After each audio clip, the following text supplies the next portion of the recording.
우리의 삶 속에 가장 큰 일, 개역 성경에서는 대사라고 번역을 했었는데요.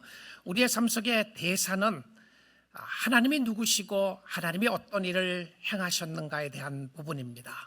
그래서 오늘 또 하나님의 소리를 들어야 하고 하나님 앞으로 나아가야 하는 것은 하나님이 우리를 사랑하신다는 소리, 죄인들을 위하여 구원하시기 위해 이 땅에 오셨다는 하나님의 소식을 듣는 것보다 즐겁고 복된 소식이 없기 때문에 그렇습니다.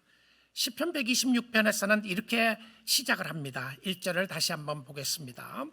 여호와께서 시온의 포로를 돌려보내실 때에 우리는 꿈꾸는 것 같았도다. 자, 이 말씀을 보게 되면 이 시의 배경을 조금 알 수가 있게 됩니다. 전체적인 배경은 성전으로 올라가는 노래입니다. 이스라엘 백성들이 하나님의 전으로 성전으로 모이면서 그들이 찬양을 했어요. 그 찬양 중에 하나가 여호와께서 시온의 포로를 돌려보내실 때에 우리는 꿈꾸는 것 같았도다.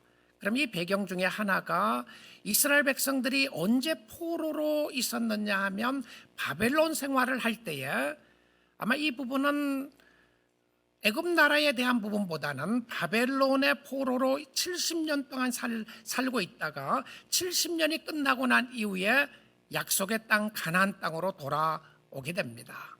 이때를 배경으로 해서 쓴 시라는 생각이 듭니다.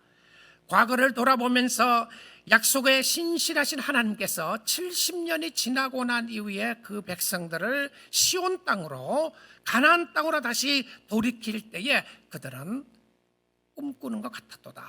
자, 이 상황을 보게 되면 너무나도 큰 일이었기에 이것이 꿈인가 생시인가 생각할 정도의 어떤 감격과 감동으로 꽉 차 있었던 것을 보게 됩니다. 무엇에 관한 부분인가요? 회복과 자유에 관한 부분입니다. 하나님이 행하신 일을 생각해 보니까 우리가 꿈인 것 같은 마음을 가지게 됐다, 이런 부분이에요. 자, 그런데 이것은 단순히 우리가 육적인 어떤 기쁨만을 이야기하는 것이 아니라 영적인 기쁨을 이야기를 하는데요. 영적인 기쁨 가운데 우리는 죄의 노예로 살았습니다. 예수를 알기 전에, 예수를 믿기 전에 죄가 우리를 다스렸어요. 그 죄를 거스릴 수 있는 힘과 능력이 우리에게 없었습니다. 죄의 노예로 살았다고 하는 것은 사실 사단의 노예로 살았다는 말씀과 같은 것이죠. 그리고 우리는 율법의 종이었습니다. 노예였어요. 율법을 지킬 수가 없었던 것이죠. 완전히 지키고 싶은데 지킬 수가 없었기 때문에 율법이 우리의 마음을 짓누르게 되었습니다. 죄가 우리의 마음을 짓누르고 죄가 우리를 쇠사슬로 꽁꽁 묶고 놨어요. 선을 행하고 싶은데 행할 수 있는 능력이, 어빌리티가 없는 거예요. 하나님을 기쁘게 하고 싶고 하나님의 뜻대로 살고 싶은데 그럴 마음이 없는 겁니다. 그럴 능력이 없는 거예요. 여러분, 예수 믿고 난 이후에도 느끼는 절망감이 있잖아요. 죄 때문에 오는 느끼는 절망감. 그럼에도 불구하고 예수 믿고 난 이후에는 전혀 다른 것은 절망감은 있어도 정죄는 없다는 사실입니다. 근데 이 예수 믿기 전에 우리가 죄의 노예로 살았다는 것을 생각을 해보게 되면 이 엄청난 힘의 근원이, 내가 저지할 수 없는, 내가 이겨낼 수 없는 힘의 근원이 있었다는 것이죠. 그런데 이 모습을, 죄의 종의 모습을 예수님이 유대인들과 이야기할 때에 이 말씀을 하시게 됩니다. 요한복음 8장 31절부터 한번 보도록 하겠습니다. 그러므로 예수께서 자기를 믿는 유대인들에게 이르시되 너희가 내 말에 거하면 참으로 내 제자가 되고, 그 다음 봅니다. 진리를 알지니 진리가 너희를 자유롭게 하리라. 자, 자유에 관한 부분을 이야기하는데 그 자유가 무엇이었냐면 진짜 진리는 우리를 억압하지 않는다는 거죠. 진리는 우리를 자유하게 합니다. 내가 진리를 알았더니, 예수를 믿고 예수 그리스도를 알고 진리를 알았더니 그 진리가 나를 늘 억압한다. 그럴 수 없어요. 정말 예수 믿는 사람들에게 자유함을 가지게 되는데 그 자유함이 무엇인지에 대하여 설명을 합니다. 33절을 한번 보겠습니다. 그들이 대답하되 우리가 아브라함의 자손이라. 자, 엉뚱한 소리 하는 거예요. 그들은 육체적인 어떤 자손을 이야기하는 것이고 예수님은 영적인 부분을 이야기하는데 남의 종이 된 적이 없거늘. 그렇지 않아요. 남의 종이 된 적이 없었다고요. 바벨론 포로 갔을 때 종이 되었잖아요. 또 애굽에서도 종으로 살았잖아요. 그런데도 이분들이 생각하기를, 유대인들이 생각하기를 남의 종 된 적이 없다고 이야기합니다. 어찌하여 우리가 자유롭게 되리라 하느냐. 그 당시에 예수님이 이 말씀을 하시는 당시에도 로마가 컨트롤하고 있었어요. 그런데 이들은 자기네들은 자유롭다고 이렇게 생각을 했습니다. 근데 예수님이 하시고 싶은 이야기가 있었어요. 자, 34절 보겠습니다. 예수께서 대답하시되 진실로 진실로 너희에게 이르노니 죄를 범하는 자마다 죄의 종이라. 자, 여기 진실로 진실로라고 하는 표현이 아멘, 아멘입니다. 헬라어의 아멘이죠. 아멘, 아멘. 내가 진실로 너희에게 이르노니 두 번 강조합니다. 중요하기 때문에 강조하는데 죄를 범하는 자마다 죄의 종이라. 우리 사랑하는 성도 여러분, 오늘 죄로부터, 죄의 노예로부터 해방될 수 있는 기쁨을 오늘 성경의 본문이 이야기하고 있는 겁니다. 여호와께서 우리를 위하여 대사를 행하셨다. 우리를 위하여 큰 일을 베풀어 주셨다. 조금 전에 여러분이 여러분의 인생 속에 큰 일이 무엇인지를 생각해 보셨습니까? 어떤 일이셨나요? 결혼할 때 큰 일이었습니까? 좋은 큰 일이었겠죠? 결혼하신 분들을요? 아니면 큰 일이 났다고 했을 때 사랑하는 사람이 소천하는 소식을 들을 때였습니까? 자녀가 아플 때였습니까? 여러분이 건강이 안 좋다는 소식을 들었을 때였습니까? 큰일 났습니다 라는 소식을 들었을 때였나요? 자, 우리가 이 땅에서 주님을 섬기고 살아나가면서 여호와께서 행하신 큰 일이 있습니다. 대사가 있어요. 근데 그 대사에 대한 부분이 무엇이었냐면 우리를 죄로부터 해방시켜 주시는 축복의 날이었던 것을 보여주고 있습니다. 자, 근데 이 하나님이 이루신 큰 일을 생각하며 느꼈던 감정이 있어요. 2절 보겠습니다. 126편 2절 보게 되면 그때에 우리 입에는 웃음이 가득하고 우리 혀에는 찬양이 차셨도다. 저는 이 시편의 이 표현이 너무 아름다워요. 한번 보십시오. 입에는 웃음이 가득하고, 그러니까 웃음이 터져 나오는 모습이에요. 그냥 터질 듯하는 기쁨 있죠. 주체할 수 없는, 도저히 주체할 수 없는 기쁨이에요. 기뻐 뛰며 찬양하는 모습인데, 근데 찬양도 보시면 우리 혀에는 찬양이 찼었도다. 어떻게 됐어요? 가득 차 있으니까 나올 수밖에 없는 거예요. 자, 구원의 감격과 하나님의 은혜를 깨달았을 때에 하나님이 이루신 구원의 대사를, 큰 일을 생각할 때 나타나는 감정이 무엇이었냐면 기쁨이었습니다. 기쁨이었어요.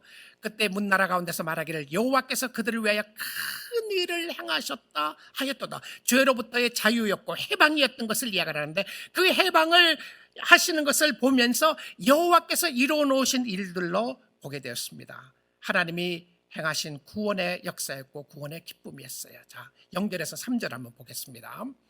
여호와께서 우리를 위하여 큰 일을 행하셨으니 우리는 기쁘도다. 여러분, 구원의 역사를 인하여 기뻐하는 모습인데 이것은 전적으로 하나님이 우리를 위하여 하시는 하나님의 사역이었습니다. 그래서 우리가 이 땅에 살아나가는 동안에 우리의 마음속에 기쁨을 앗아가는 요소들이 무엇인지를 확인해 보셔야 합니다.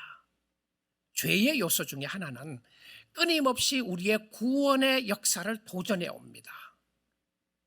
하나님이 베풀어 주신 은혜의 구원의 역사를 도전해 주면서 우리에게 기쁨을 앗아가게 돼요.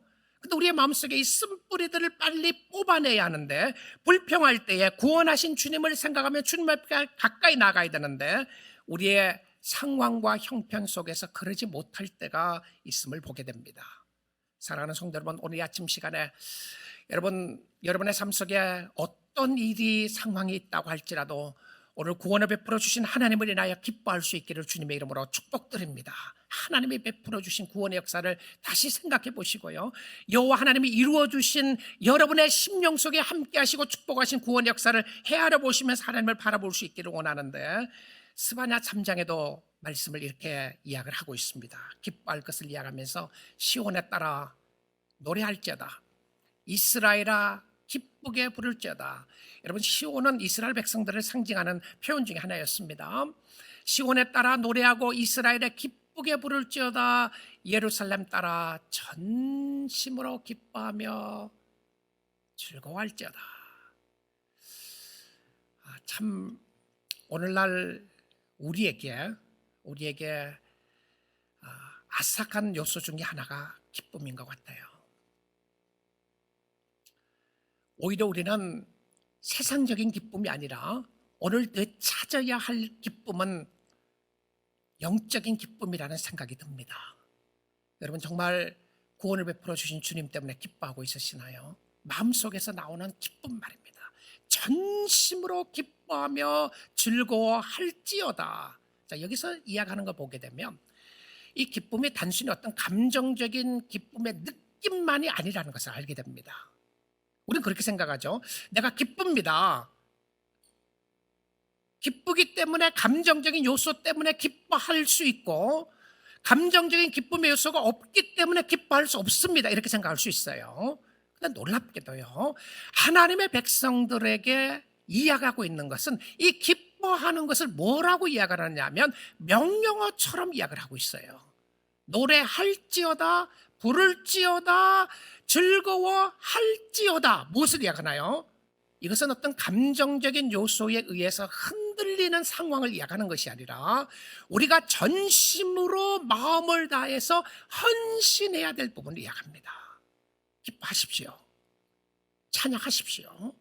하나님 앞에 나아갈 수 있는 축복이 있기를 원합니다. 이것은 결단이죠. 그러니까 기쁨은 여호와를 생각하고 여호와께서 베풀어 주신 은혜를 바라보며 하는 헌신의 역사라는 사실입니다. 헌신했어요. 자, 그리고 15절 볼게요. 왜 기뻐하느냐 하면 이유를 설명을 합니다. 여호와가 내 형벌을 제거하였고 네 원수를 쫓아냈으며, 형벌과 원수, 사단이죠. 죄입니다. 이스라엘 왕 여호와가 네 가운데 계시니 네가 다시는 화를 당할까 두려워하지 아니할 것이라. 할렐루야입니다. 하나님으로부터 오는 화가, 세상으로부터 오는 화가 없습니다. 화를 두려워하지 않으셔도 돼요. 왜냐하면 하나님이 형벌을 다 제거하시고 원수를 쫓아냈다고 성경은 우리에게 이야기를 하고 있음을 보게 됩니다. 자, 그리고 16절을 보겠습니다. 그날에 사람이 예루살렘에 이르기를 두려워하지 말라. 시온에 따라, 시온아, 네 손을 늘어뜨리지 말라. 정말 오늘과 같은 상황에서 너무나도 우리에게 주시는 정확한 무엇을 해야 되고 무엇을 하지 말아야 될 것에 대해서 보여주고 있습니다. 찬양하고 감사하고 기뻐하라고 이야기를 하고 있어요. 왜냐하면 하나님께서 우리에게 형벌을 제거해 주셨다. 죄에 관한 부분이죠. 지금 정말 우리가 돌아봐야 될 것은 세상적인 것을 가지고 판단하는 것이 아니라 정말 우리가 돌아봐야 될 부분은 무엇이냐면 영적인 하나님의 은혜가 나의 심령 속에 흐르고 있는지를 보아야 한다는 것을 보여주고 있어요. 자, 그런데 시온아, 네 손을 늘어뜨리지 말라. 이게 쭉 쳐져 있는 모습이에요. 손이 늘어진다고 하는 것이 기진맥진하고 있는 모습이죠. 힘이 다 빠졌어요. 왜 힘이 다 빠졌겠어요? 주위의 환경과 상황과 모든 일들이 너무 어려웠어요. 그래서 힘을 다 빠져있는 백성들을 향해서 말씀하는 거예요. 오늘 하나님의 말씀이 저와 여러분에게 주시는 말씀입니다. 네 손을 늘어뜨리지 말라. 맥 없이 살지 말라는 거예요. 힘 없이 살지 말라. 왜 그렇습니까? 우리가 잘 아는 스바냐 3장 17절이 배경이 이렇다는 것을 생각을 해보게 되면 정말 17절을 더 우리는 어프리시에이트 할 수 있습니다. 더 감사할 수 있어요. 17절 보겠습니다. 그 이유는 너희 하나님 여호와가 너희 가운데 계시니 그는 구원을 베푸실 전능자이시라. 성경은 늘 우리로 하여금 하나님의 관계를 확인하게 합니다. 너희의 하나님 여호와가 너희 가운데 계시니, 그리고 그가 구원자라는 것을 이야기해요. 구원을 베푸실 전능자시라. 그가 너로 말미암아 기쁨을 이기지 못하시며. 아까 기뻐하라고 했죠. 명령어처럼 나왔다고 그랬습니다. 그리고 우리의 마음은, 우리의 생각은, 우리의 몸의 자세는 힘이 쫙 빠져있는 모습을 이야기한다고 그랬죠. 그런데 우리가 기뻐하는 데 이유가 무엇이었냐면 그가 너로 말미암아 기쁨을 이기지 못하시면. 너가 누구예요? 오늘 여러분입니다. 예배드리고 계시는 여러분, 당신의 접니다. 나를 보면서 기쁨을 이기지 못한다. 그리고 뭐라고 되어 있습니까? 너를 잠잠히 사랑하시며. 이 잠잠히 사랑하신다고 하는 것은 나에게 있는 은밀한 사랑을 이야기하는 표현이죠. 나를 은밀하게 확실하게 사랑하시며 너로 말미암아 즐거이 부르며 기뻐하리라 하리라. 기뻐하시리라 하리라. 누구 때문에요? 여러분, 하나님의 기쁨은 어디에 있나요? 누구에게 있습니까? 성도들에게 있어요. 오늘 여러분 때문에 절망하고 낙심하고 때론 좌절하고 때론 힘들고 어려워하고 손이 늘어져 있는 여러분을 바라보면서도 하나님은 오늘 또 여러분 때문에 기뻐하신 하나님을 보여주고 있습니다. 그래서 뭐라고 합니까? 기뻐하라, 감사하라고 이야기를 하고 있는 것이죠.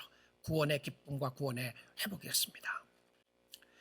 성 어거스틴은 구원의 은혜를 이렇게 이야기를 했습니다. 지상 최고의 기쁨의 능력이다. 그러니까 성 어거스틴이 그 구원의 역사를 있던 기쁨의 능력으로 보았어요. 그리고는 또 이야기합니다. 지상 최고의 기쁨의 유산이다. 그러니까 구원이 무엇이었냐면 이 땅에서 우리가 가질 수 있는 최고의 기쁨의 유산이다. 이렇게 표현했어요. 그리고 이렇게 이야기합니다. 모든 기쁨보다 더 감미로운 주님, 그 주님인 거예요. 당신은 내게서 헛된 것들을 가져가시고 그 빈자리를 당신이 차지하셨습니다. 오 하나님, 당신 자신이 나의 기쁨입니다. 참된 행복은 당신 안에서 당신을 향해 당신으로 인해 기뻐하는 것입니다. 정말 아름다운 표현이죠. 참된 행복은 당신 안에서 당신으로 인하여 당신 때문에 기뻐하는 것입니다. 이것이 참된 행복입니다. 다른 행복은 없습니다. 그래서 신앙생활의 열쇠는 하나님을 향한 목마름과 배고픔입니다. 사람들이 하나님의 은혜와 그 은혜가 최상의 기쁨을 일깨워 줌으로써 역사하시는 방식을 이해하거나 경험하지 못하는 주된 이유는, 우리가 하나님을 경험하지 못하고 기뻐하지 못한 주된 이유는 무엇이었냐면 그는 이렇게 이야기했습니다. 하나님을 향한 그들의 목마름과 배고픔이 너무나도 적기 때문입니다. 하나님으로 채워지는 것보다 하나님이 주시는 그 무엇으로 세상으로 채워지려고 하다가 보니까 우리의 심령 속에 기쁨을 앗아가는 모습들이 많이 있었다는 것이죠. 그런데 이 기쁨의 능력을 소유하는 것을 무엇으로 보았느냐 하면 기도의 역사로 봤어요. 기도의 역사래요. 내가 어떻게 하면 기쁨을 채워주실까 있을까를 이야기하면서 기도의 역사를 이야기하면서 어머니 모니카의 기도를 이야기를 합니다. 그러니까 이 기쁨의 역사를 소유할 수 있던 것이 어머니 모니카의 기도를 통해서 자기가 기도하는 방법을 깨닫게 됐다는 것이에요. 그리고 기쁨을 소유하는 주된 방법을 하나님께 향한 기도였다. 어머니는 이렇게 기도를 들으셨다. 그러니까 어머님의 기도를 잠깐 적고 있습니다. 오 주여, 모니카의 기도입니다. 내가 당신을 아무 대가 없이 사랑할 수 있기를 소망합니다. 당신보다 더 귀한 것은 아무것도 찾을 수 없기 때문입니다. 당신을 찾을 수 있도록 당신의 얼굴을 내게서 돌이키지 마소서. 당신을 찾다가 엉뚱한 곳으로 줄다름치지 않도록 진노하심으로 당신의 종을 외면하지 마소서. 나를 도와주셔서 오 주님, 나의 기쁨이여 구원자여, 나를 떠나지 마시고 멸시하지 마소서. 무엇을 이야기하고 있었나요? 모니카가 또 성 어거스틴이 하나님 앞에 기쁨을 소유하기 위해서 그가 발버둥치며 요구하며 간구했던 것은 무엇이었냐면 하나님 자신이었습니다. 그런데 이 기쁨은 예수 믿는 사람들에게, 모든 사람들에게 주시는 공평한 기쁨입니다. 무슨 말이죠? 부자에게나 가난한 사람에게나 배운 사람에게나 무식한 사람에게나 남자나 여자나 어린아이나 어른이나 누구에게든지 다 공평한 기쁨을 주세요. 이게 주님이 주신 공평한 기쁨입니다. 이 세상하고 비교할 수 없는 것이죠. 세상의 표현을 말할 수 없는 거예요. 우리 사랑하는 성도 여러분, 참 요즘 힘들게 사시죠. 여러분의 삶 속에 경험해 보지 못했던 이런 경험을 하면서 그래도 지금까지 잘 오셨습니다. 저는 여러분들이 예배를 드리시고 계신다는 것이 얼마나 큰 은혜요 축복인지 모릅니다. 비록 교회에 나와서 예배를 드리시지 못하지만 하나님을 향하여 전심으로 주님을 바라보고 주님 앞에 나갈 수 있다는 그 역사가 얼마나 큰 역사인지 모릅니다. 여러분, 믿음으로 주께 가까이 가셔야 합니다. 주님을 더욱더 사모할 수 있기를 원합니다. 하나님의 은혜에 감사드리며 구원의 기쁨으로 회복되는 역사가 있기를 원합니다. 자, 하나님이 향하신 큰 일 속에 미래에 대한 소망이 무엇인지를 한번 보겠습니다. 126편 4절 말씀입니다. 여호와여, 우리의 포로를 남방 시내들 같이 돌려 보내소서. 자, 이 시제를 보게 되면 과거 같은데요, 그렇죠? 포로에서 해방시켜 주실 때 우리의 입에는 웃음이 가득 차고 우리가 꿈을 꾸는 것 같았다고 표현을 했는데 또 뭐라고 이야기합니까? 우리의 포로를 남방 시내들 같이 돌려보내서 미래의 표현을 시제를 사용해서 쓰고 있어요. 자, 의도적인 겁니다. 무엇을 이야기하냐면 우리가 단순히 어떤 이스라엘 백성들이 바벨론에서 70년 포로를 이야기하는 것이 아니라 우리는 지금까지도 죄의 포로로부터 해방되는 것을 사모해야 될 것을 보여주는 거예요. 그런데 왜 남방 시내들이라고 하는 표현을 썼을까요? 여기에 히브리의 개념은 네게브라고 하는 단어입니다. 네게브라고 하는 이 땅은 땅의 표현인데요, 비가 오지 않는 황무지를 말합니다. 그러니까 여호와여, 우리의 포로를 황무지에서 돌려보내달라. 남방 시내들 같이 황무지였는데 거기에 물이 솟아나는 거예요. 오아시스라고 표현할 수 있겠죠? 아니면 1년에 몇 차례 오는 쏟아지는 비라고도 볼 수 있습니다. 비가 오게 되면 아름다운 꽃이 피게 되고 열매가 맺혀지기 시작하는 거죠. 기다림에 지쳐있는 심령에 단비가 내리게 되는 것을 이야기를 합니다. 무엇을 사모하나요? 우리가 예수 그리스도의 은혜의 역사로 말미암아 구원을 받았지만 구원받은 백성들이 또 간구해야 되는 것은 무엇이냐면 우리의 심령 속에 쏟아 부어주신 하나님의 은혜의 역사입니다. 만약에 구원받는 것이 우리의 최종 목표였다면 구원받고 그냥 자기가 알아서 살면 돼요. 교회에 와야 될 필요도 없잖아요. 무엇 때문에 예배를 드리겠어요? 그런데 우리의 심령 속에 하나님이 부어주신 은혜가 필요한 거예요. 하나님의 은혜가 없이는 우리의 마음이 메말라 있는 것을 보게 됩니다. 우리의 심령이 메말라지는 것을 보게 돼요. 그래서 그는 또 간구를 합니다. 하나님이여, 우리의 심령 속에 은혜의 단비를 내려주시기를 원합니다. 간구였어요.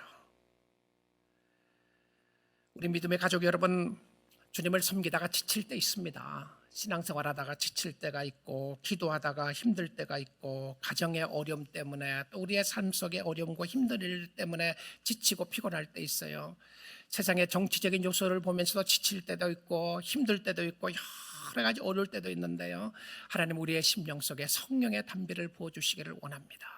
하나님이 이루어놓으신 큰 일 속에 성령의 단비로 채워주기를 원합니다. 이것이 기도의 역사였던 것을 보게 됩니다. 여러분의 마음속에 주의 은혜가 흘러넘치도록 기도하십시오. 이건 좋은 기도였습니다. 하나님이 에스겔 선지자에게도 그런 약속을 하셨어요. 에스겔 34장 25절 26절을 보겠습니다. 내가 또 그들과 화평의 언약을 맺고 악한 짐승을 그 땅에서 그치게 하리니 그들이 빈들의 평안히 거하며 숲을 가운데서 잘지라. 이 시편 23편하고도 많이 연결될 수 있는 부분이죠. 하나님이 화평의 조약을 맺고 악한 짐승들을 없애고 빈들의 평안히 거하면, 빈들이었는데 편안하게 거하고 숲을 가운데서 잘지라, 이 양이 자는 모습으로 표현을 했어요. 근데 누가 그렇게 했습니까? 내가, 하나님이 하신 거죠. 자, 그리고는 26절입니다. 내가 그들에게 복을 내리고 내 산 사방에 복을 내리며 때를 따라 소낙비를 내리되 복된 소낙비를 내리라. 아멘이십니까? 이 약속입니다. 하나님과 화목한 사람들이죠. 하나님과 언약을 맺은 사람입니다. 누굽니까? 여러분들이에요. 예수를 믿는 사람들이에요. 예수를 믿는 사람들에게 하나님이 화목 조약을 맺고 난 이후에 약속하신 것 중에 하나가 무엇이었냐면 그들에게 복을 내리고 산 사방에 복을 내리며 때를 따라 소낙비를 내리되 복된 소낙비를 내리리라. 여러분, 이 좋아하는 성경 구절 중에 하나가 이 구절이면 좋겠어요. 이거 적어 놓으시고 보십시오.